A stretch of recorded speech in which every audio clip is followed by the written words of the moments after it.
আউযুবিল্লাহি মিনাশ শাইতানির রাজিম। বিসমিল্লাহির রহমানির রহিম। প্রিয় এলাকাবাসী এবং প্রিয় আমার শ্রীপুর উপজেলাবাসী, আপনারা অবগত আছেন যে আমি কিন্তু এনামুল হক মনির বিশ্বস্ত একটা কর্মী ছিলাম। আপনারা ইতিমধ্যে আপনারা অনেকে জানেন যে সোশ্যাল মিডিয়াতে এনামুল হক মনিকে নিয়ে আমার অনেক ফেস্টন এবং কি অনেক জায়গায় অনেক প্রোগ্রাম অনেক কিছু আমার ওরকে নিয়ে আছে। সেই সুবাদে এনামুল হক মনির সাথে বিগত 12ই ফেব্রুয়ারি যে নির্বাচনটা হয়, নির্বাচনের পরের থেকে আমি এনামুলের সাথে চলাফেরা কিছুটা অনেকটাই কমে দিই। কারণ হলো এই এনামুল হক মনি যত ধরনের অকর্ম এলাকায় পুলিশ দিয়ে হয়রানি আমাকে দিয়ে সম্পূর্ণ কাজ উনি করাতেন। আমার এলাকাবাসীর কাছে আমি প্রথমেই আমার সাংবাদিক সম্মেলনে আমি ক্ষমা চেয়ে নিচ্ছি। আপনাদের বাড়িতে যে সময় আমি পুলিশ নিয়ে গেছিলাম সেটা সম্পূর্ণ আমার এনামুল হক মনির নির্দেশে নিয়ে গেছিলাম। আমি আপনাদের কাছে ক্ষমা চেয়ে নিচ্ছি যে আমি আপনাদেরকে অনেকভাবে অনেক দিক দিয়ে হয়রানি করেছি, যে কারণে আমি এনামুল হক মনির নির্যাতনের অনেকটাই আমি চাপের মধ্যে ছিলাম। সেই সুবাদে আমি এনামুল হক মনির আমি যাওয়া আসা, যেহেতু আমি পরবর্তী যখন বুঝতে পারি এই এলাকার যত মাদক ব্যবসায়ী থেকে প্রত্যেকটা জায়গাতে ওনার কাছে মান্তি করা ছিল, আমি মান্তির টাকা উঠিয়ে দিতাম। যে সুবাদে যখন আমি বুঝতে পারি যে না, এটা নিয়ে আমার পরবর্তীতে সমস্যা হবে বা আমার এলাকায় থাকার সমস্যা বা আমার পারিবারিক সমস্যা হবে, তখন থেকে আমি এনামুলের কাছ থেকে একটু যাওয়া আসা কমাই করি। বিগত 1/4 যে ঘটনাটা ঘটে, 1/4 বুধবার রাত্রে একটা মারামারি হয় এনামুল হক বাড়ির পিছনে।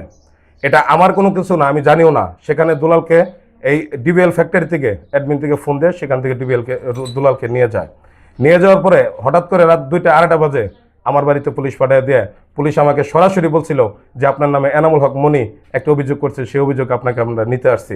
তখন আমি ভাবছিলাম যে না, এই এনামুল হক মনির হয়তো আমাকে পুলিশে ওনাদের বাসায় নিয়ে যাবে, সেই সূত্রে আমি ওনাদের সাথে বের হয়ে গেছিলাম। নাহলে পুলিশের বাফেরও ক্ষমতা ছিল না আমাকে ওয়ারেন্ট ছাড়া, আমার নামে কোনো ডায়েরি ছাড়া আমাকে এই বাসার থেকে বের করে নিয়ে যায়। সেই এনামুল হক মনি আমার বাড়ি থেকে যখন এনামুল হক মনির সাথে যখন যোগাযোগ করে, এই এনামুল হক মনি তাকে বলছিল, আমার বাড়িতে বলছিল যে হ্যাঁ আমি মাহবুবকে গ্রেপ্তার করেছি, কিন্তু মাহবুবকে গ্রেপ্তার করেছি একটু শিক্ষা দেওয়ার জন্য, মাহবুব আমার আওতার বাইরে গেছে গা। কিন্তু তখনও বলছিল যে না, আপনারা সকালে যান, সকালে গেলে মাহবুবকে দিয়ে দিবে। এরকমভাবে আমি মাহবুবকে দেই নাই যে মাহবুবের কোনো সমস্যা হবে, আমি নিজে উপস্থিত থাকবো থানায়। আমার ফ্যামিলির থেকে থানায় যখন যাই সকালবেলা, যাওয়ার পরে এনামুলকে না হলে 50টা ফোন দিছিল, এনামুল আমার বাড়ির কারো ফোন রিসিভ করে নাই। সেই সূত্রে এখান থেকে বাদী যে যারা মারামারি করছে, যারা মার খাইছে, তারা কেউ বাদী না। বাদী বানাইছে আমাদের এলাকার এক ভাতিজাকে, এলেও লাবলু নামের একটা ছেলেকে বাদী বানায়া এই এনামুল হক আমাকে জেলে প্রেরণ করেন। আমার কথা হলো যে আলামিনকে দিয়ে এই ভিডিওগুলো আমাকে দেখে আপনারা অবগত আছেন যে আমার কাছে সকল কিছু আছে প্রমাণ, কারণ আমি প্রমাণ ছাড়া ভাই চলি না। আমার কাছে অর্ধেক শত প্রমাণ আছে যে এই যে আলামিনকে দিয়ে আমার ছবিটা দেখাচ্ছে, এই যে ভালো করে দেখেন, এই আলামিনকে দিয়ে, এই আলামিন কে, এই আলামিন 5ই আগস্টের আগে কি ছিল, এলাকায় কি করেছে, সেটা আপনারা তদন্ত করে দেখবেন। আমার কথা হলো এই যে মামলার মধ্যে 11টা ধারা দিছিল, যে মামলা ধারা মানে যে মারামারির ঘটনাস্থলে আমি জানতামই না, যে মারামারির এই সূত্রে আমি জানতাম না, সেই মারামারির মামলার মধ্যে আমাকে 11টা ধারা দিয়ে এই এনামুল হক মনি আমাকে জেল খাটাইছে। আমার কথা হলো আমি দেশবাসীর কাছে বিচার চাই। আমি যদি এনামুলের অকর্মে যদি কোনো বিচার, আপনারা অবগত আছেন যেন যে আমাদের গাজীপুর ইউনিয়নে মাদকের কোনো অভিযান হয় না। কারণটা কি?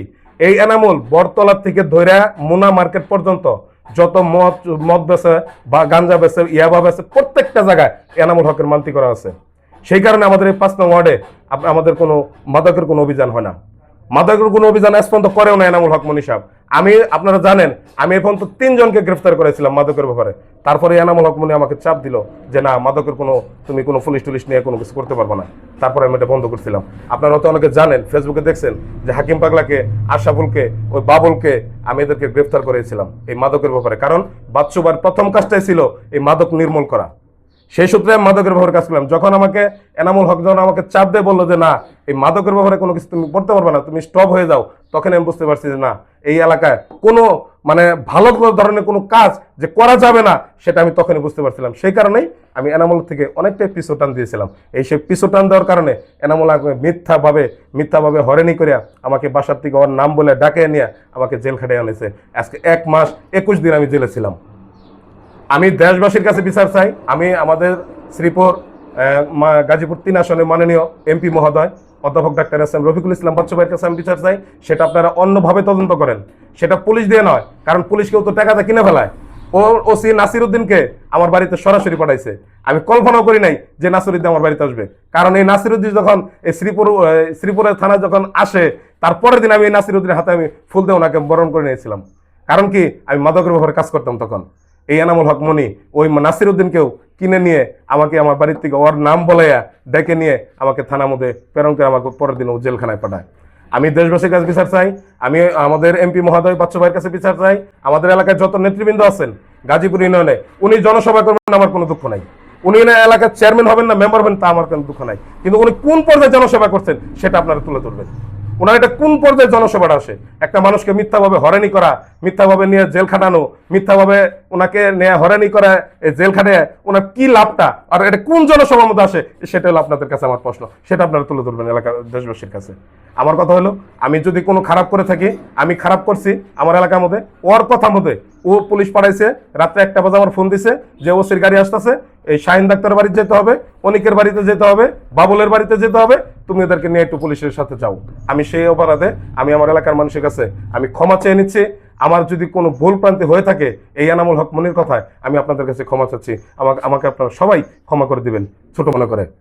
আর বিগত দিনের কথা হলো, এই এনামুল হক মনির যত ধরনের অকর্ম, এখান থেকে কার কার কাছ থেকে, কোন মাদক ব্যবসায়ীর কাছ থেকে কত টাকা মান্তি নেয়, প্রত্যেকটা মান্তি উঠাই দেয় হলো এই আলামিন মির্জা।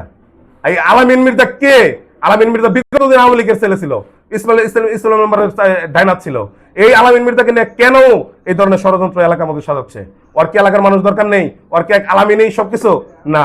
আমার কথা হলো, এই আলামিন কে এটা আপনারা খুঁজে বের করবেন। এই আলামিন ছেলেটার বিগত দিনে কি রেকর্ড ছিল এলাকায়, এগুলো সম্পূর্ণ আপনারা খুঁজে বের করবেন। আমি আমার এই কথা বলে আমি আমার কথা শেষ করছি। আপনাদের সকলের কাছে আমি আকুলভাবে আমি আমার এই যে মিথ্যা মামলা যে জেল খাটাচ্ছে এই বিচার দাবি জানিয়ে আমি আমার কথা শেষ করছি। আসসালামু আলাইকুম।